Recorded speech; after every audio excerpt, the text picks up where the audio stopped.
Samantala, mahigit 200 kilo pa ng double dead meat o botcha ang nakumpiska ng mga otoridad sa isang palengke sa Maynila.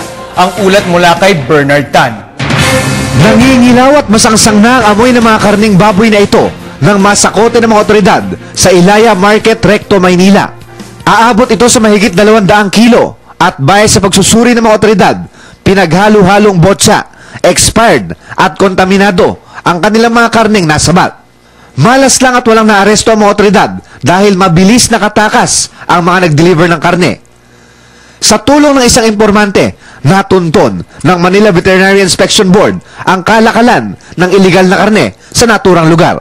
Ito din ipagtugon ng Maynila para sa drive ng tainted meat. At marami din namang mga lehitimong palengke ang nagrereklamo na nakakakompetensya nila ito sa kanilang pagtitinda ng sariwa at ligtas na karne. Ayon sa mga otoridad, kadalasan mga turo-turo o mga karinderya ang gumagamit ng mga botcha o tainted meat.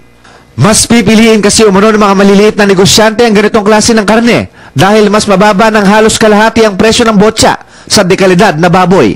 Sa mga nagtitinda para gawing hanap buhay, makikita natin na ito hindi na sariwa. Isasubmit namin ito sa laboratory ng Veterinary Inspection Board ng Maynila.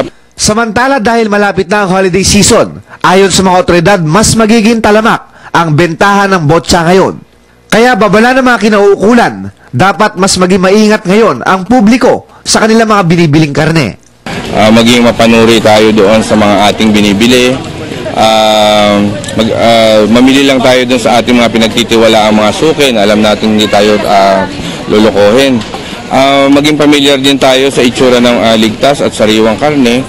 At hingi natin palagi yung meat inspection certificate. Para sa Telebisyon ng Bayan, Bernard Tan.